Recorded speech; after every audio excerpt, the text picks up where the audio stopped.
चलिए स्टार्ट करें। आज जो टॉपिक है सब बड़े इंपॉर्टेंट हैं, ध्यान से देख लीजिएगा। आप सबकी नजर गई होगी 1 से 10 अप्रैल के बीच कोई आर्टेमिस नाम का एक मिशन संचालित किया गया। जब इसकी चर्चा ही सिर्फ हुई थी तभी से प्रश्न बन रहे हैं इस पर, तो ये थोड़ा सा समझ लेते हैं। बताने की कोई आवश्यकता नहीं है, सभी जानते हैं।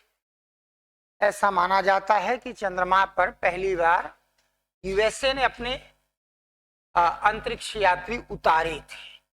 उसके अलावा किसी ने उतारे नहीं है। रसिया, चाइना, इंडिया, इन सब ने एक्सपेडिशन तो किए लेकिन अपने अंतरिक्ष यात्री नहीं उतारे। इस अवधि में करीब 12 अंतरिक्ष यात्रियों को उतारा गया था। और चंद्रमा तक जाने के लिए जिस भी क्राफ्ट का प्रयोग किया गया उसमें कभी एक अपोलो 13 हुआ करता था, तो अब तक वो पृथ्वी से सबसे ज्यादा दूरी तक चला गया था। ये बात भी आप लोगों को मालूम है। थोड़ा इस पर भी नजर रखिएगा कि चंद्रमा पर जब नील आर्मस्ट्रांग ने और बज एल्ड्रिन ने यूएसए का फ्लैग फहराया था, वो लहराते हुए मिलता है। बहुत से लोग इस पर प्रश्न जो है उठाते हैं, वहां तो वायुमंडल है ही नहीं, कैसे लहराता है वो। तो उसके लिए आप जब भी जाएंगे, नासा ने बहुत बार क्लियर किया। एक तो हमने उसका डिजाइन ऐसा तैयार किया था कि वो लहराता हुआ दिखे, वन थिंग। दूसरा, उसको वहां की जमीन में उसके पोल को अंदर धंसाने के लिए थोड़ा हिलाया गया, भाई तब जाके वो अंदर धंस पाया। उसी बीच फोटो ली गई है, तो लहराते हुए ही वो दिखा।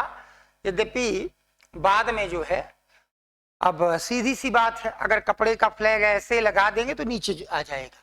बनाया ऐसा गया था कि अगर ये फ्लैग है तो मान लीजिए इसका ऊपर वाला पोर्शन इस तरीके से ऐसे ये ऐसे फैला रहे। उसके लिए उसमें जो है इस तरीके की टेक्नोलॉजी का प्रयोग किया गया था।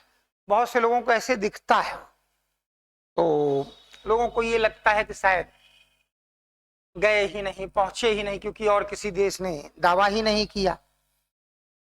इस अभियान के काफी समय बीतने के बाद फिर यूएसए ने तय किया एक बार वो फिर चंद्रमा पर मनुष्य भेजेगा। इसी मिशन को आर्टेमिस कहते हैं। नासा के इस मिशन, आर्टेमिस एक देवी ग्रीको रोमन कथाओं, ये सूर्य यानी अपोलो की बहन भी है, जंगली देवताओं की देवी है। इन्हीं के नाम पे इसके भी 3 चरण है। सीधे कोई अपने अंतरिक्ष यात्रियों को कहीं नहीं भेजता है।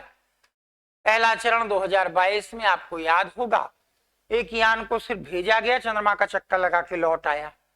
दूसरा चरण 1 से 10 अप्रैल के बीच किया गया। इसमें 4 अंतरिक्ष यात्री थे, 3 यूएसए के, 1 कनाडा की, 1 महिला भी थी। और इन लोगों ने चंद्रमा के चारों ओर चक्कर लगाया। अब तक सबसे ज्यादा जो अपोलो 13 ने डिस्टेंस कवर की थी, उससे भी ज्यादा डिस्टेंस इसने कवर कर ली है। अब धीरे धीरे इनके सारे अनुभव सामने आना शुरू होंगे। उसके बाद अब तीसरा मिशन अगले साल होगा। इसमें चंद्रमा पर बाकायदा जो है फिर से अंतरिक्ष यात्री उतारा जाए। उसके बाद फिर इसी मिशन के तहत एक बार मंगल पर भी कोशिश की जाएगी, लेकिन ये इसके 3 आरंभिक चरण हैं। इन पर हर एक एग्जाम में क्वेश्चन आएंगे और खूब क्वेश्चन आएंगे इस आर्टेमिस मिशन से। आप सभी लोगों ने इसके विषय में पिछले 10 दिनों से सारी जानकारी से अपने आप को अपडेट भी किया होगा, क्योंकि ऐसे प्रश्न हमेशा इंपॉर्टेंट होते हैं। जब ये आर्टेमिस का अखबार में छपा था, अब योजनाबद्ध ढंग से तो नहीं छपा होगा, हो सकता है कि मजाक में ही, या हो सकता है अनायास ऐसा हो गया हो। तो कल के पेपर में बाईं तरफ आर्टेमिस की सूचना थी, जस्ट दाहिनी तरफ सबरीमाला में महिलाओं को दर्शन का अधिकार क्यों नहीं मिल रहा है। यही बस अंतर है। एक बार हम लोगों ने ऐसा बोल दिया था वेस्टर्न वर्ल्ड से। वेस्टर्न वर्ल्ड में ब्रिटेन, जर्मनी, और वैसे तो वेस्ट में नहीं है, लेकिन ऑस्ट्रेलिया हॉकी की बड़ी ताकत मानी जाती है। तो हम लोगों ने कहा कि मेजर ध्यानचंद का जमाना भारत में नहीं रहा, तो वेस्टर्न वर्ल्ड के एक बहुत बड़े खिलाड़ी ने उत्तर दिया, मेजर ध्यानचंद ने जो एक्सप्लोर किया तुम लोग उसी पे रह गए, कुछ उसमें जोड़ ना पाए। हमने अपनी पूरी टेक्नोलॉजी बदल दी। मेजर ध्यानचंद जैसे खेलते थे, हमने उससे बदल के नई टेक्नोलॉजी यूज कर ली। मेजर ध्यानचंद होते तो शायद उसका कुछ जवाब वो खोज लेते, तुम लोग वही घिसा पिटा तरीका अपनाते रह गए। बस वही अंतर आ जाता है कि जिस समय वो आर्टेमिस मिशन कर रहे हैं उस समय आप क्या कर रहे हो, तो यही बुनियादी अंतर है। आपके लिए भी मैं यही बताना चाहता हूं कि जब कोई बैठकर आईएएस बनने की तैयारी कर रहा है, पीसीएस बनने की तैयारी कर रहा है, आप कहीं वो समय अपना बर्बाद तो नहीं कर रहे हो। बस हमेशा ये सोचिएगा, कोई एक है जो आपसे आगे निकल रहा है और कई हैं जो आपके गिरने का इंतजार कर रहे हैं हंसने के लिए। अगर ये दिमाग में रहेगा तो शायद दिक्कत नहीं आएगी। बाकी आप खुद समझदार हैं, तो ये अंतरिक्ष यात्री हैं, इनके नाम और आप अच्छी तरीके से जानते हैं।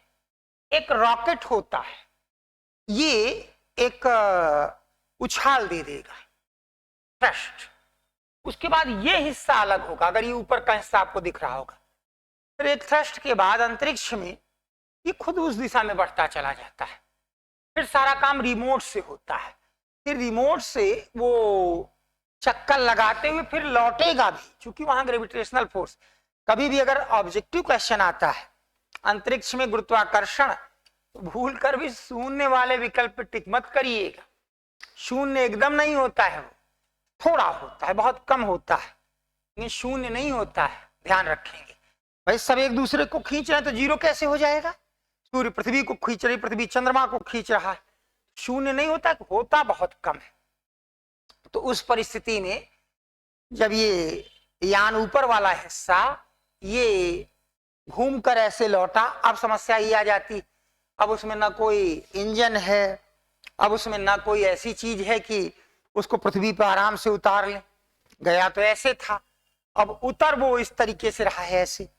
उसमें कई पैरासूट लगाए गए थे और कई पैरासूट से उसकी गति धीमे की गई। बड़ी दिक्कत की बात होती है ना, जब पृथ्वी से कोई चीज ऊपर जाती है तो ध्यान रखेंगे कि 80 से 640 किलोमीटर की ऊंचाई ये सबसे रिस्की ऊंचाई होती है आयनोस्फीयर की। यहाँ इस ऊंचाई में 1700 डिग्री सेंटीग्रेड टेम्परेचर होता है, तो जो यान है उसके अंदर ये टेम्परेचर नहीं जाना चाहिए। कोलंबिया में फोम हट गया था शटल का, जिसके कारण से अंदर आग लग गई और सेकंड के 100वें हिस्से में सब राख हो गया था।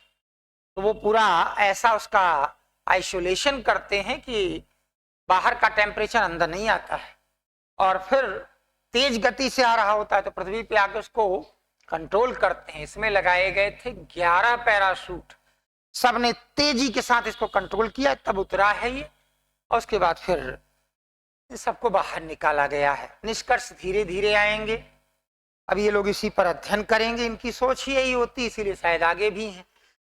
तो कुछ लाइन आपको लिखना है, चलिए। Artemis mission, Artemis mission NASA द्वारा, आर्टेमिस मिशन नासा द्वारा आर्टेमिस मिशन संचालित किया जा रहा है। Artemis mission is being operated by NASA, being operated by NASA, संचालित किया जा रहा है। इसके तहत 3 प्रमुख अभियान संचालित किए जा रहे हैं। 3 prominent expeditions are being operated in it. Prominent expeditions are being operated in it. Artemis 1 एक मानव रहित अभियान था।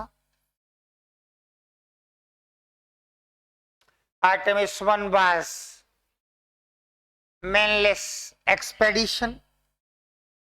2012 2022 में 2022 में इसे संपन्न किया गया। इट वाज एग्जीक्यूटेड इन 2022, संपन्न किया गया। इसमें SLS रॉकेट और ओरियन अंतरिक्ष यान का प्रयोग किया गया। रॉकेट जो लेकर गया उसके ऊपर जो एक केबिन होता है वही अंतरिक्ष यान है। इसमें SLS रॉकेट और ओरियन अंतरिक्ष यान का प्रयोग किया गया। in which SLS rocket and Orion spacecraft was used. Artemis 2 1 से 10 अप्रैल 2026 के मध्य संचालित किया गया। Artemis 2 was operated during April 1st to 10, 2026. April 1st to 10, 2026 के मध्य संचालित किया गया। के मध्य संचालित किया गया। इसमें कुल 4 अंतरिक्ष यात्री थे। जब 100 किलोमीटर से ऊपर चले जाते तभी अंतरिक्ष यात्री बोलते, इसके अंदर नहीं बोलते। इसमें कुल 4 अंतरिक्ष यात्री थे। There were four astronaut in it.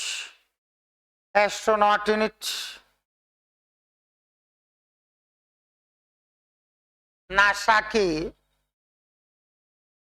Read Wiseman, Victor Glover, Christina Koch और कनाडा के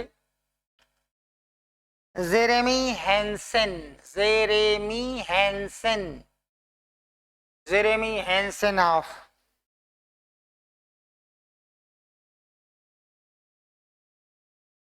कनाडा। फ्लोरिडा के कैनेडी स्पेस सेंटर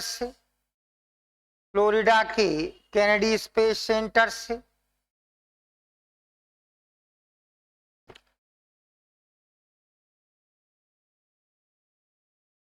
इस यान को प्रक्षेपित किया गया।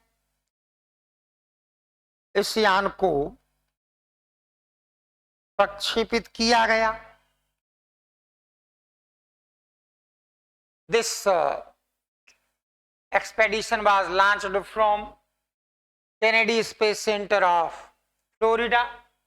ब्रैकेट में इस बार भी SLS रॉकेट और ओरियन यान का प्रयोग किया गया था। इस बार भी SLS रॉकेट और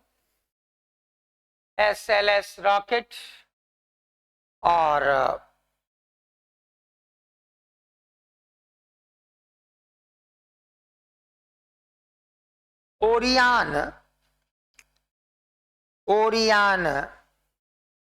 यान का प्रयोग किया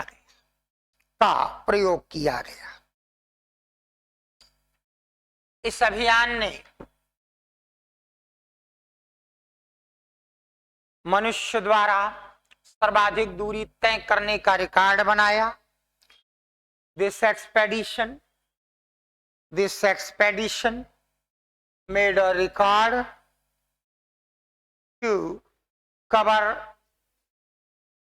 longest distance by a human being,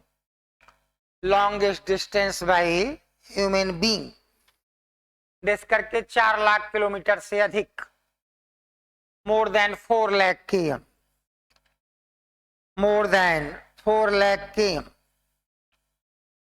इस पूरी दूरी में 40 मिनट ऐसा सेगमेंट भी रहा जब इनका पृथ्वी से कोई संपर्क नहीं रहा।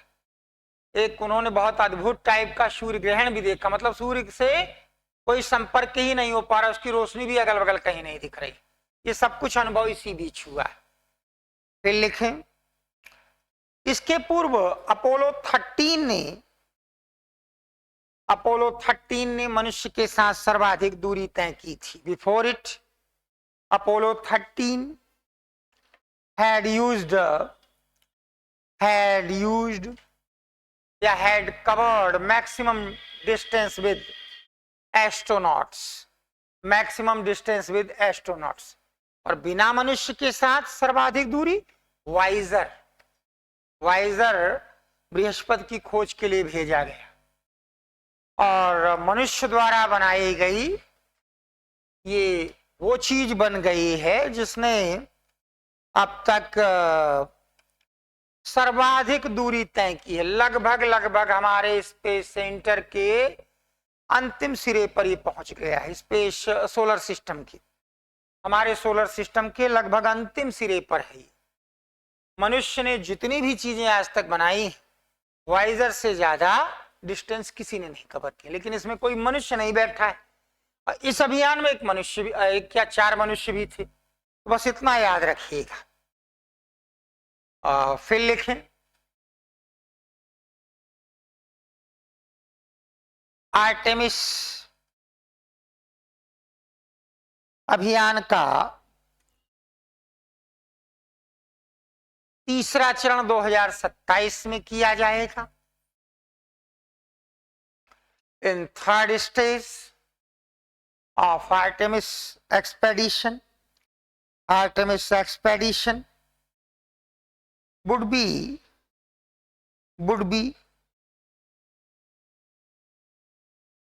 accomplished in 2027, जिसमें 2 अंतरिक्ष यात्रियों को चंद्रमा पर उतारा जाएगा। in which 2 astronauts would land on moon. PCS में एक बार पूछा गया था आर्टेमिस है कौन, 2 लाइन में एक बार फिर से लिख लीजिए। आर्टेमिस ग्रीक माइथोलॉजी, लोक कथा, प्रोवर्ब। आर्टेमिस ग्रीक माइथोलॉजी में जंगली जानवरों की देवी। Artemis is goddess of wild creatures. In Greek mythology, जंगली जानवरों की देवी, उन्हें डायना के नाम से भी जाना जाता है। She is also known as Dinah.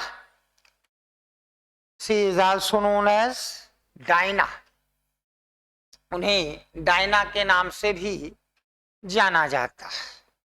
उन्हें अपोलो ब्रैकेट में सूर्य की बहन माना जाता है। She is regarded as twin sister of Apollo. उन्हें अपोलो ब्रैकेट में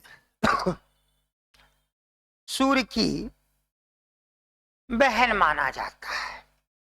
बस पर्याप्त है। अब आप जरा कुछ ऐसी चीजें देख लीजिए। इस बार सभी ज्यादा प्री और मेंस के उद्देश्य ही रहेंगी। अगले 1 साल इनकी गुंजाइश ज्यादा है आने की। तो चलिए जरा कुछ और देखते हैं।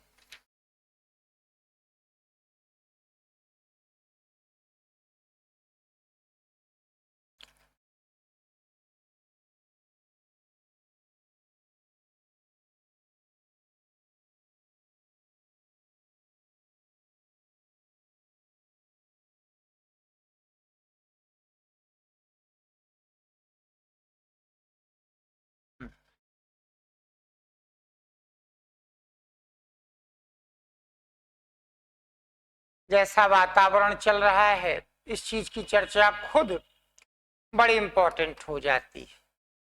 पता तो सबको चली गया होगा कि अमेरिका, इजराइल और ईरान के युद्ध का 14 दिन के लिए युद्ध विराम हुआ है। पूरी तरीके से पालन अभी भी नहीं हो रहा है। 2-4 दिन और देखेंगे, नहीं अगले किसी क्लास में इस पर और चर्चा कर लेंगे। ये जो हुआ है ईरान की 10 शर्तें, अगर ईरान की शर्तों पे युद्ध विराम हो रहा है तो अमेरिका को वास्तव में मिला कुछ नहीं है इसमें। अब वो अपना मुंह छुपाने के लिए चाहे जो बोल दे, उसको मिला यहां कुछ नहीं। हमारे लिए अच्छी बात ये रही कि एक बैलेंस रहा हमारा, और हमें कोई बहुत बड़ा नुकसान नहीं हुआ है। बहुत बड़ा नुकसान तो हुआ है, हमारा आयात भी कुछ घटा है, तो अब यूरिया वगैरह थोड़े महंगे होंगे, निर्यात भी गिरा है, तमाम प्रोडक्ट हमारे नहीं पहुंच पाए। बाकी आप जानते ही हैं कि एलपीजी से लेते हुए और तमाम चीजों का संकट भी आया है, लेकिन फिर भी एक बैलेंस रहा। ईरान भी नाखुश नहीं है हमसे। अमेरिका की खुशी नाखुशी का कोई अर्थ नहीं होता, वो व्यापारिक देश है, उसको लाभ होगा तो वो आपके साथ अच्छा चलेगा, अगर उसको लाभ नहीं होगा तो आपके साथ कोई रिश्ता नहीं रखेगा। ये जो युद्ध विराम हुआ उसमें ईरान को मनाने की जिम्मेदारी चाइना की थी। चाइना वर्ल्ड पावर के रूप में धीरे धीरे बढ़ रहा है। ईरान ने जो 40 दिन तक सफलतापूर्वक सामना किया, अमेरिका और बड़बोला राष्ट्रपति उठपटांग सभ्यता मिटा देंगे इस तरीके के, ये सड़क छाप टाइप के लोग जब ऊपर लेवल पे पहुंचते हैं ना तो सड़क छाप भाषा ही बोलते हैं। अब ये सड़क छाप भाषा ही होगी कि सभ्यता का नामो निशान मिटा देंगे, ये कर देंगे वो कर देंगे, तो ऐसा तो खैर वो कुछ नहीं कर पाया है। लेकिन फिर भी बहुत सारी चीजें, कैस्पियन सी का महत्व सबको समझ में आया। रसिया ने सारे हथियार इसी से ईरान को कैसे गुपचुप भेजे, ये पुतिन की बुद्धिमानी थी। थोड़ा तनाव हो सकता है कि जो वार्ता शुरू हुई है वो सारी की सारी वार्ता जो है वो पाकिस्तान में हो। पाकिस्तान का महत्व अंतरराष्ट्रीय स्तर पर बहुत बढ़ा है। उसको भारतीय मीडिया से कहा गया है कि दिखाओ साहब, नवाज शरीफ ने यूएसए के एजेंडे पे रहकर ये सारा काम किया, उसको दिखाने से कुछ नहीं होता है। जैसी हमारे देश की मीडिया की छवि है, इसके द्वारा वैसे भी अब कुछ हो नहीं पाता है, इसका कहीं कोई विश्वसनीयता नहीं रह जाती।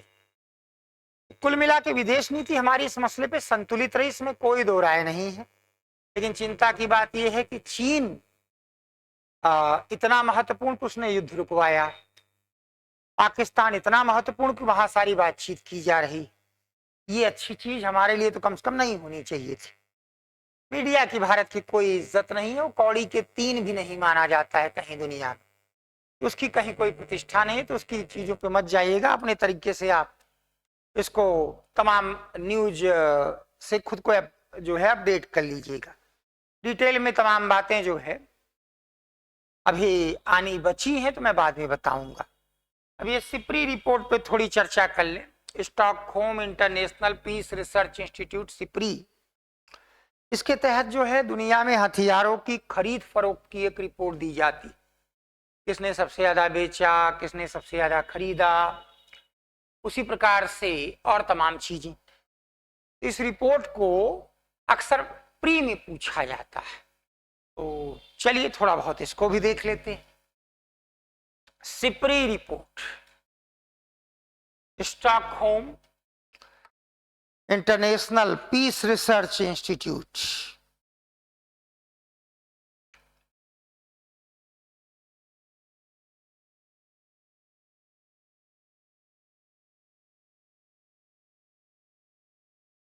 यह रिपोर्ट हथियारों की खरीद फरोख्त से संबंधित है। This report is concerned to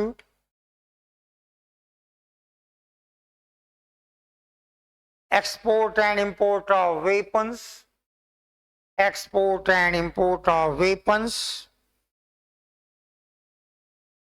विगत 5 वर्षों को, ये कैलेंडर ईयर है, 1 जनवरी 21 से 31 दिसंबर 25, विगत 5 वर्षों ब्रैकेट में 21 से 25 को रिपोर्ट में आधार बनाया गया है।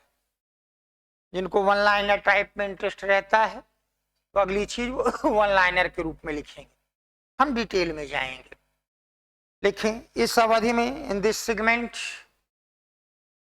हथियारों के सबसे बड़े आयातक रहे हैं, द बिगेस्ट, हथियारों के सबसे बड़े आयातक रहे हैं, the biggest importer of weapons were number 1 Ukraine, number 1 Ukraine, 2 India, 3 Saudi Arabia, 4 Qatar, 5 Pakistan. अगर आप पिछले 20 साल की रिपोर्ट उठाएंगे तो इंडिया और सऊदी अरब हमेशा टॉप 3 में आपको दिख जाएंगे, हमेशा। फिर आप कहेंगे सर हम तो पढ़ते हैं कि भारत ने रिकॉर्ड हथियार निर्यात किए, वो शब्द गलत है। और भारत जो, अब इसको जाके कंफर्म भी करिएगा, भारत जो हथियारों के रूप में निर्यात करता है वो टूल्स का करता है। मतलब मोटे तौर पे समझ लीजिए कि हथियार की जगह उसके पार्ट्स का करता है। तो वो जो है एक्सपोर्ट हमारा बढ़ा है। हथियार जैसी चीजें नहीं कि हमसे कोई एयर कॉम्बैट खरीद ले। मिसाइल भी हमने जो एक्सपोर्ट की है वो ब्रह्मोस की है, तो अकेले हमारा जो है वो प्रोजेक्ट नहीं है, रसिया के साथ मिलकर हमने उसको तैयार किया है। तो ये अच्छा नहीं माना जाता, जब तक एक स्टेज ऊपर की आपने तैयार कर ले तब तक पिछली स्टेज मत एक्सपोर्ट करिए, काट आ जाती है किसी के पास आपकी। लेकिन फिर भी हथियार में जैसे हमने राफेल खरीदा, तो ये एक इंपॉर्टेंट स्ट्रेटेजिक वेपन है। हम लोग टूल्स का एक्सपोर्ट करते हैं, वेपन का नहीं करते। कि कोई एक पर्टिकुलर गन ही है हमारे देश की जिसको पूरी दुनिया में बड़ा महत्व दिया जाता हो कि चलिए ये गन भारत एक्सपोर्ट करता है, ऐसा नहीं होता। हम लोग टूल्स करते हैं। नेक्स्ट वन, इस अवधि में हथियारों के सबसे बड़े निर्यातक रहे in this segment, the biggest exporter of weapons were USA, France, Russia, Germany और चीन। USA, France, Russia, Germany and चीन। यूक्रेन की स्थिति ऐसी रही, कभी से पहले 5 में नहीं रहा, लेकिन ये होती है एक बिजनेस मैन की मेंटेलिटी। यूक्रेन और रशिया के युद्ध में भी यूएसए फायदा कमा रहा है, और इस पूरे सेगमेंट में यूक्रेन के हथियार खरीद में 11,000% की बढ़ोतरी हुई। कमाने वाला सब कौन सा देश था? यूएसए। हथियार बेचकर उसने लाभ कमाया, हथियार खरीदने के लिए कर्जा दिया, उसके ब्याज से भी लाभ कमा रहा है, उससे तमाम प्रकार के मिनरल्स लेकर भी लाभ कमा रहा है। और उसके 2 सबसे महत्वपूर्ण इलाके डोनेट्स्क और डॉनबॉश, ये रसिया ने कब्जा कर लिया। इस मुद्दे कह रहा है कि अब ये भूल जाओ। तो सोचने में आता है कि यूक्रेन के इस कॉमेडियन राष्ट्रपति को वोलोदोमिर जेलेंस्की को मिला क्या? वहां की जनता को कॉमेडी तो मिली? कॉमेडियन को या नॉन मेच्योर को या किसी भी ऐसे ही व्यक्ति को लफाजी के आधार पर जब ऐसे ऐसे पद दोगे, यही होगा। यही इस समय दुनिया के बहुत सारे देशों में, टर्की का देखिए, सब कुछ ठीक चल रहा था, वहां के लोगों को पता नहीं क्या लगा, तैयब एर्दोगन को बुला लिया, अब वो मजा पा रहा है। आप और तमाम देश, हिंदुस्तान से लेकर तमाम देशों में जाइए, आपको हर जगह स्थिति कुछ ऐसी ही देखने को मिलेगी। यूक्रेन के हाथ में कुछ नहीं आया। कभी वहां ऑरेंज रेवोल्यूशन हुई थी, ऑरेंज रेवोल्यूशन। तो रसिया अपने मन का राष्ट्रपति बनवाना चाहता था, इस आदमी ने कुछ ऐसी भावनाएं बनाई, ये बन गया, ये चला गया ज्यादा करीब यूएसए की, और उसके एवज में यूक्रेन को मिला क्या, ये सब देख रहे हैं। सिर्फ तबाहो बर्बाद हुआ है, यूएसए के दम पे लड़ाई लड़ रहा है। यूएसए से कितना कोई सपोर्ट पा सकता है ये सब जानते हैं। तो अमेरिका को हर जगह लाभ हुआ है। जो ये 40 दिन की लड़ाई ईरान से लड़ी है उसमें वहां की जनता को आवश्यक वस्तुएं 30% तक महंगी हुई, अमेरिका की जनता। तो आप कहेंगे नाराज है, बिल्कुल नाराज है। 1 करोड़ लोग सड़कों पे ऐसे ही थोड़ी उतर आए थे। 1 करोड़ सड़कों पे। भारत में 1 अरब लोग हर क्षण फोन देखते मिल जाएंगे, 1 लाख कहीं सड़कों पर नहीं उतरते। किसी भी नेता की, भारत में किसी भी नेता की, मैं A to Z बोल रहा हूं, ये हैसियत नहीं है कि 5000 की भीड़ वो अपने नाम पे बुला ले। किसी की भी मैं बात कर रहा हूं, जो आपके दिमाग में इसमें बड़े बड़े गामा हो उनको भी जोड़ लीजिएगा। पूरी मशीनरी लगाई जाती है, सुबह शाम का भोजन का इंतजाम कराया जाता है, पैसा दिया जाता है, तब बस में भर के आते हैं लोग। और वहां 1 करोड़ लोग फिर भी सड़कों पे उतरे थे, लेकिन उसको फिर भी लाभ हुआ। वहां के पेट्रोकेमिकल क्षेत्र की कंपनियों ने $60 से जो $110 हो गया था तेल का रेट, लगभग दुगने रेट पे बेच के लाभ कमा लिया। और उसी प्रकार से इसी बीच जो है कितना प्लांट वे में वो सारा काम कर रहा था, पूरा का पूरा तेल भंडार कब्जा कर लिया। आप अच्छी तरीके से जानते वेनेजुएला का, इसको बेच के अपनी जेब में डॉलर डाल लिए, तो वहां के 300-400 लोगों को लाभ दे दिया। 30% महंगाई बढ़ गई, जनता की हालत खराब हो गई, कोई फर्क नहीं पड़ता। उसको आखिरी बार चुनाव लड़ना था, अब उसके बाद तो लड़ भी नहीं सकता। वो जितना सत्यानाश अपने देश का, दुनिया का कर सकता था करके चला जाएगा। तो ये सारी चीजें इस तरीके से चलती हैं, कुछ लोगों को लाभ देके चला गया। अब कुछ लाइन और जरा देखते हैं इसमें। यूक्रेन ने 41% हथियार अकेले यूएसए से खरीदा। Ukraine purchased 41% weapon lonely from USA. Bharat ने 40% हथियार रसिया से खरीदा। कभी ये 70 था, 40 है, इसमें बुराई नहीं है, थोड़ा वैरायटी होनी ही चाहिए। भारत ने 40% हथियार रसिया से खरीदा। India has purchased 40% weapon from Russia. France से 29% हथियार खरीदे, followed by France with 29%। Pakistan ने 80% हथियार चीन से खरीदा है। Pakistan has imported 80% weapons from China। चीन से खरीदा है। जापान अब हथियार आयातकों में 6ठे नंबर पर है। Japan is on 6th rank among the importers. ये नजर रखिएगा, 2 लाइन बाद बताता हूं, 1 लाइन और लिख लीजिए। जिसने 95% हथियार यूएसए से खरीदा है, which has purchased 95% weapon from USA।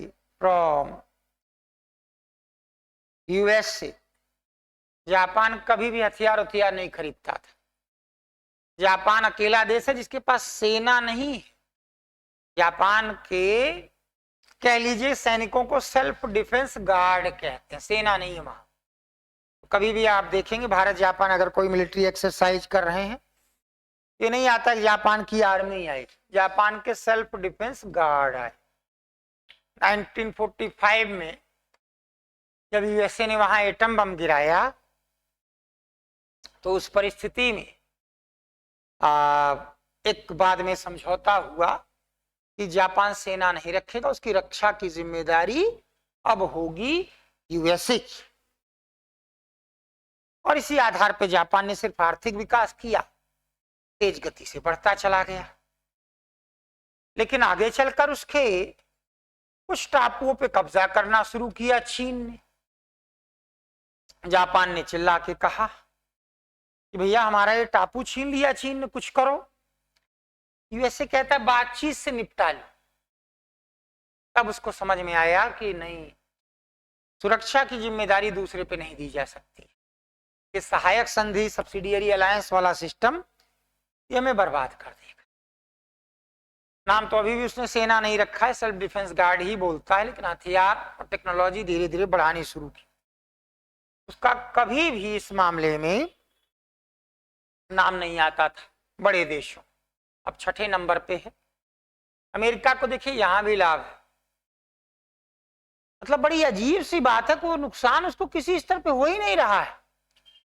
तो अगर वो हथियार भी खरीद रहा है तो 95% हथियार अकेले जो है यूएसए बेच रहा है।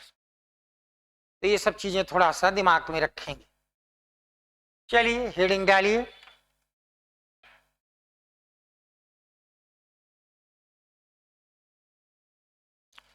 Oscar award. Oscar award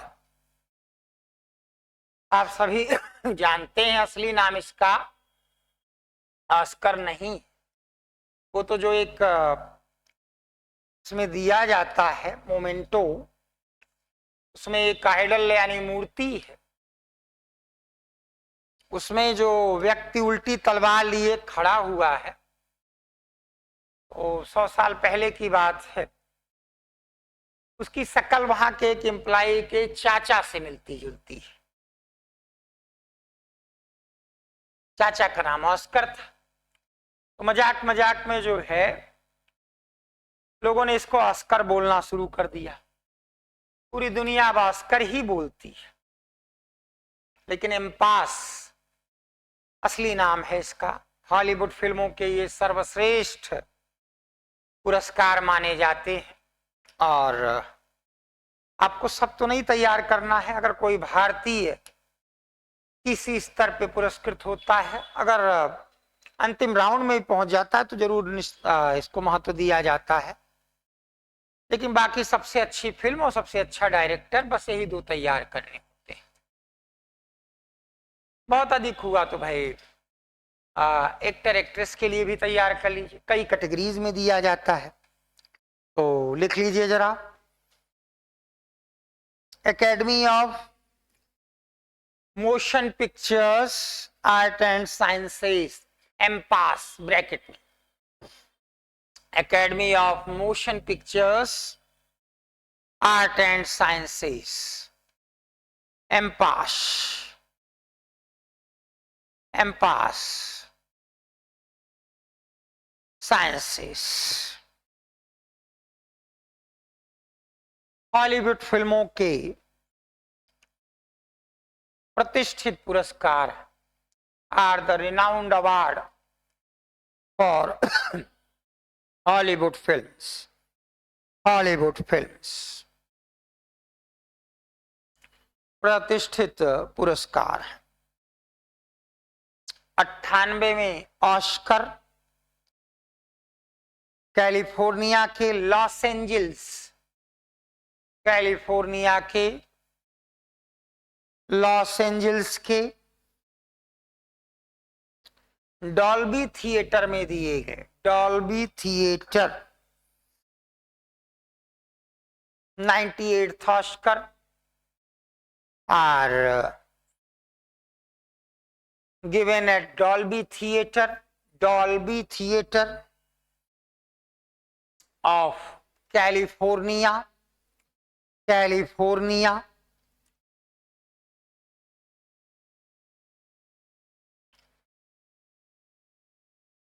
in at Los Angeles। कुल 24 श्रेणियों में यह पुरस्कार दिए जाते हैं। These awards are being given in 24 categories। 24 categories।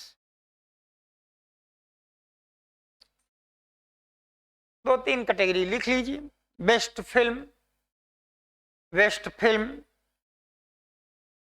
One battle after another,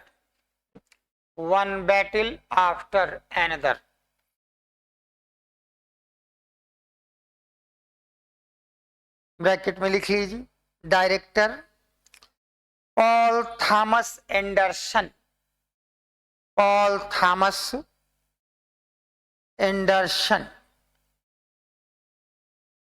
Paul Thomas Anderson.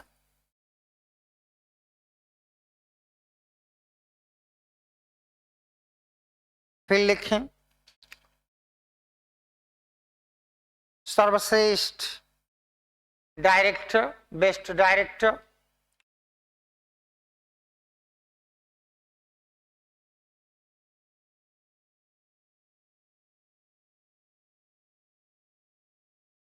Paul Thomas Anderson, Paul Thomas Anderson.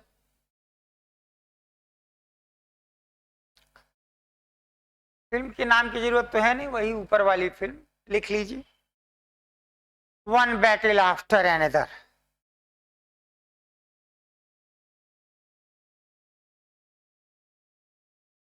एक रोचक चीज आपको बताता हूं, भारत ने भी एक कोशिश की थी एक बार, तो जो वर्स्ट फिल्में होती उनके लिए भी अवार्ड दिया जाता है, रेस्पबेरी अवार्ड बोलते हैं, Raspberry.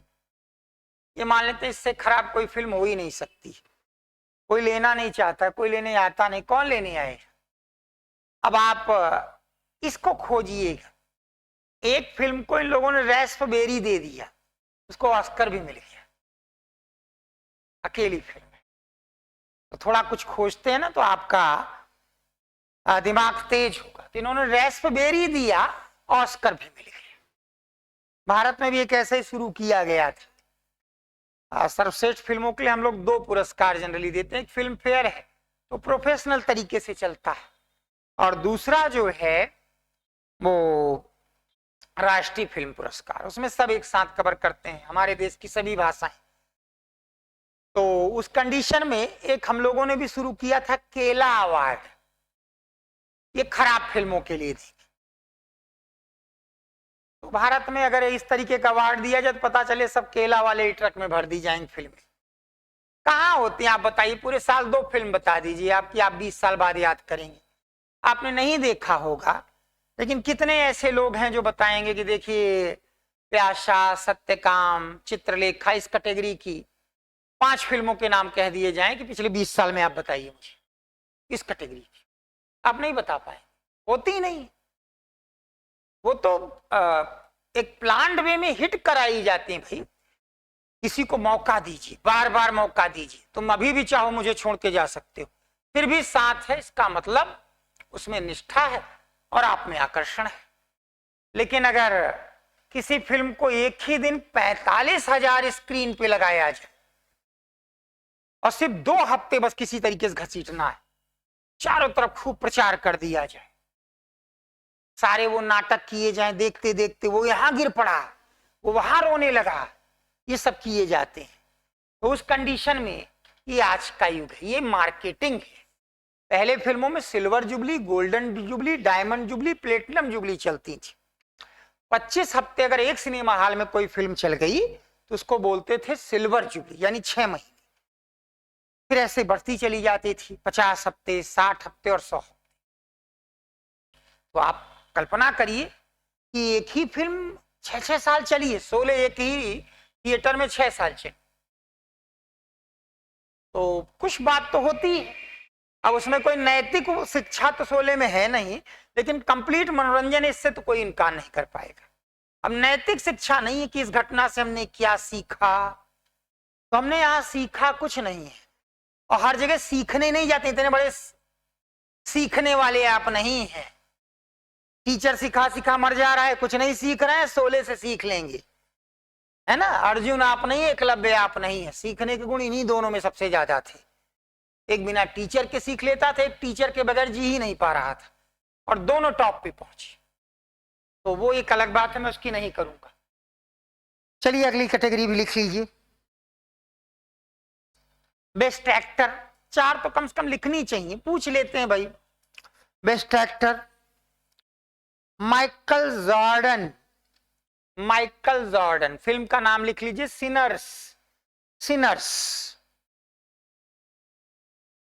Best actress Jessie Buckley, Jessie Buckley, film Hamnet, Hamnet, Hamnet.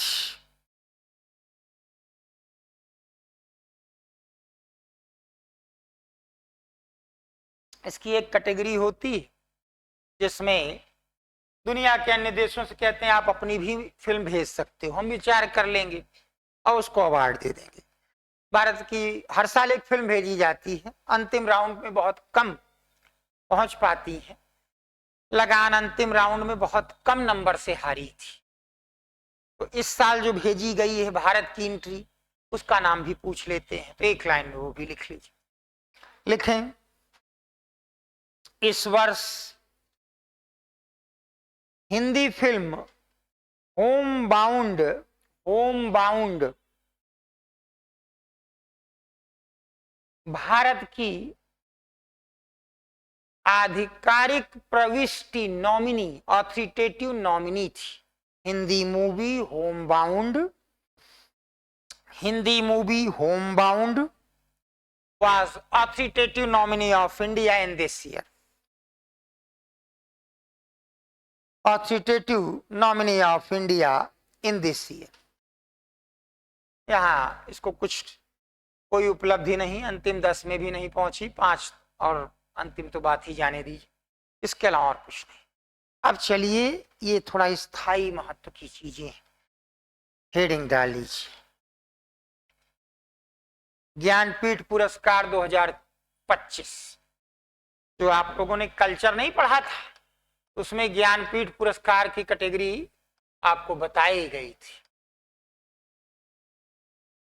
ये भारत में साहित्य का सबसे बड़ा पुरस्कार है। साहू शांतिलाल द्वारा ज्ञानपीठ, भारतीय ज्ञानपीठ की स्थापना की गई। उसके बाद फिर ये पुरस्कार शुरू हुआ, भारत सरकार ने इसको अपने संरक्षण में ले लिया, यानी खुद राष्ट्रपति देंगे। ये भारत का सबसे बड़ा साहित्यिक अवार्ड, मिल जाना ही बहुत बड़ी बात किसी जमाने में हुआ करती थी। आपको कल्चर में पढ़ाया गया है, मलयालम के जी शंकर कुरुप इससे सम्मानित पहले साहित्यकार थे। सबसे ज्यादा हिंदी के ही साहित्यकारों को मिला है, इनको मिल जाता है, मान लिया जाता है बहुत बड़े स्तंभ है। इस वर्ष किसको मिला? अच्छा, डिलेड मिलता है अक्सर, तो नंबर कौन सा था कभी कभी करके ऐसा भी पूछ लेते हैं। पिछले साल बहुत चर्चित लेखक को मिल गया था, उनकी सब इज्जत करते हैं, विनोद कुमार शुक्ल। उनकी रचना दीवार में खिड़की रहती थी, ये लगभग सभी पढ़े लिखे व्यक्तियों की भी चर्चा का विषय रहती है, तो अपने आप चर्चा में आ जाते। इस बार तमिल लेखक को मिला है, और ये तीसरे तमिल लेखक हैं जिसको मिला है। आप पाएंगे कि तमिल में भले ही 3 को मिला है, कन्नड़ बड़ी एनरिच्ड लैंग्वेज, साउथ की लैंग्वेजेज में सबसे ज्यादा कन्नड़ के लेखकों को मिलता है, और हिंदी तो खैर भाई नंबर 1 पे है ही। तो कुछ लाइन लिख लीजिए जरा। 60वां ज्ञानपीठ पुरस्कार तमिल लेखक वैरामुथु रामास्वामी को दिया गया है। 68th Jnanpith award is given to Tamil author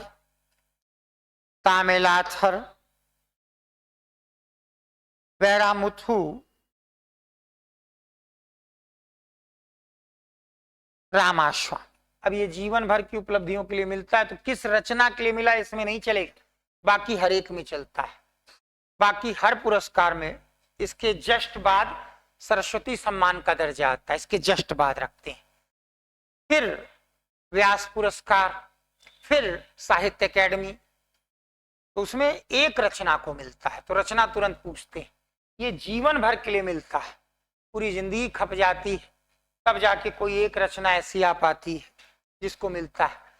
अब इसमें बैकग्राउंड में जाके आप न ढूंढेंगे प्रेमचंद को क्यों नहीं मिला, तो शुरू ही 65 से हुआ, और हमेशा कोशिश करते हैं जो जीवित सक्रिय लेखक हो उन्हीं को दिया जाए। लिखें, वह वह तीसरे तमिल साहित्यकार हैं। इज थर्ड तमिल ऑथर जिसे यह प्रतिष्ठित पुरस्कार मिला है।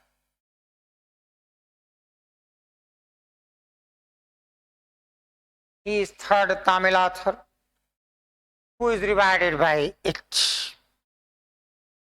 इसके पूर्व उन्हें पद्मश्री और पद्म भूषण से सम्मानित किया जा चुका है। Before it, he is rewarded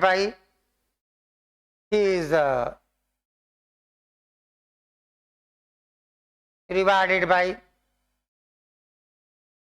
Padmashri and Padma Bhushan. वह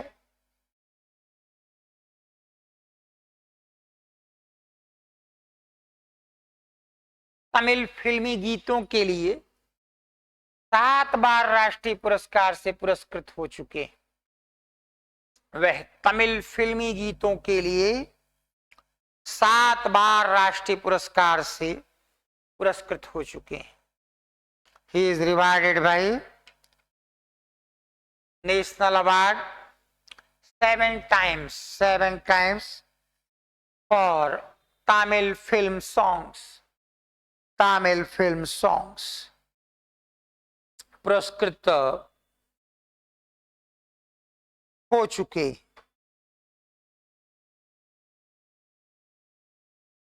ज्ञानपीठ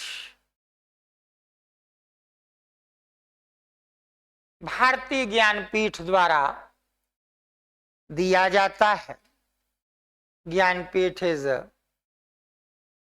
गिवन बाय भारतीय ज्ञानपीठ जिसकी स्थापना साहू शांतिलाल जैन ने की थी। Which was founded by Sahu Shantilal Jain ने की थी। 1982 तक किसी एक रचना के लिए दिया जाता था। Up to 1982 it was given for any particular creation के लिए दिया जाता था।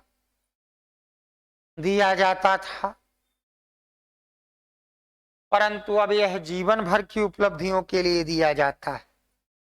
But nowadays it is given for lifetime achievement.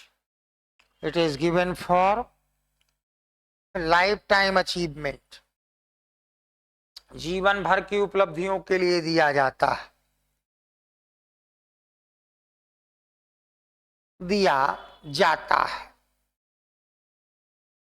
इसे 8वीं अनुसूची की 22 भाषाओं के लिए दिया जाता है। It is given for 22 languages of 8th schedule. 22 languages of 8th schedule. एक बार सिर्फ अंग्रेजी के लिए मिला है क्योंकि वो 8th शेड्यूल में है नहीं, लेकिन जो लेखक हैं वो भारत की पहचान है। अगर आज कोई भी व्यक्ति कहे कि 2 या 3 ऐसे भारतीयों को बताओ जो विश्व स्तर पर अंग्रेजी के लिए जाने जाते, उनमें अमिताभ घोष का नाम जरूर आता है। तो बाकी नाम तो मालूम होंगे ना, किरण देसाई, अनीता देसाई, सब ये सब माँ बेटी है, ये सब पूरे विश्व में जानी जाती है। जैसे किसी जमाने में नीरज चौधरी, विक्रम सेठ, सबके के 2 क्रिएशन के नाम भी याद रखने चाहिए आप जो तैयारी कर रहे हैं। इन्होंने अंग्रेजी लेखन में एक छवि बनाई थी कि भारत वाले भी अंग्रेजी में अच्छा लिखते हैं, वर्ल्ड लेवल पे रिकॉग्नाइज किया जाता है। अमिताभ घोष अकेले हैं जिनको इंग्लिश के लिए मिला है, जबकि इंग्लिश 8वीं अनुसूची में है ही नहीं। तो लिख लीजिए 2018 में अंग्रेजी भाषा के अमिताभ घोष को ज्ञानपीठ पुरस्कार दिया गया था। इन 2018 Amitabh Ghosh of English language was given Jnanpith award, ये तो खैर बड़ा इंपॉर्टेंट है। सरकार एक और अवार्ड देती है जिसको साहित्य अकेडमी बोलते हैं, सन 54 से मिल रहा, 1954 से। ये 24 भाषाओं के लिए मिलता है, 22 8वीं अनुसूची की, राजस्थानी और अंग्रेजी है। अगर किसी को साहित्य अकेडमी मिल गया तो कम से कम अपनी लैंग्वेज का वो एक रिनाउंड ऑथर मान लिया जाता है। हमेशा से इनमें भी गुटबंदियां चलती रही, कोई आज नहीं हो रही, पहले भी बहुत हुई। बहुत एवरेज टाइप के लोगों को मिल जाता है, बहुत एवरेज बल्कि लेस देन एवरेज, और कई रिनाउंड छूट जाते रहे, पहले भी ऐसा होता रहा। तो हिंदी में किसको मिला और अंग्रेजी में किसको मिला, तभी 24 याद करना तो कठिन है, याद न पूछते हैं। कठिन से ज्यादा जरूरी, जब वो पूछते ही नहीं तो क्यों याद करेंगे। लेकिन कम से कम हिंदी और अंग्रेजी के लेखकों को जरूर याद कर लीजिए। लिखें साहित्य अकादमी पुरस्कार 2025, साहित्य अकादमी award 2025।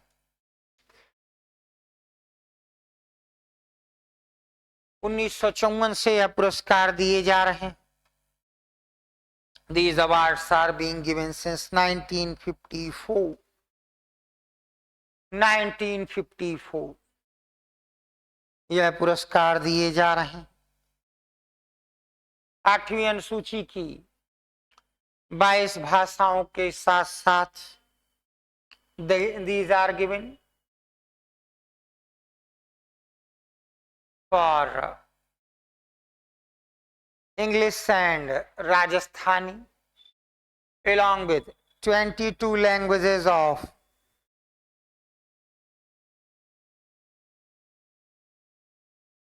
8th schedule, 8th schedule. 8वीं अनुसूची की 22 भाषाओं के साथ साथ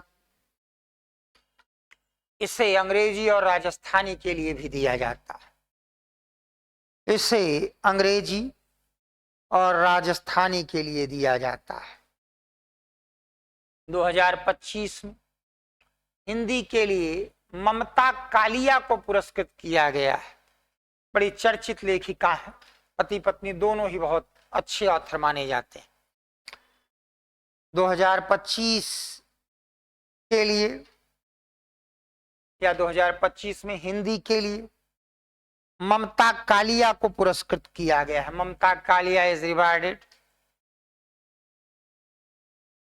फॉर हिंदी इन 2025। उन्हें जीते जी इलाहाबाद उनके संस्मरण का नाम है। उन्हें जीते जी इलाहाबाद के लिए पुरस्कार दिया गया है। He is rewarded for जीते जी इलाहाबाद, ब्रैकेट में मेमोयर संस्मरण।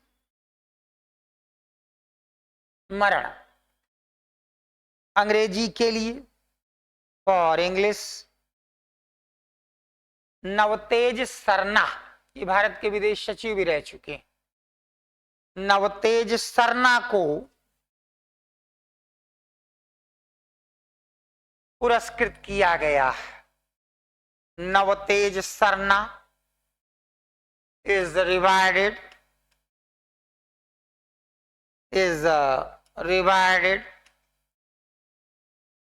for English language।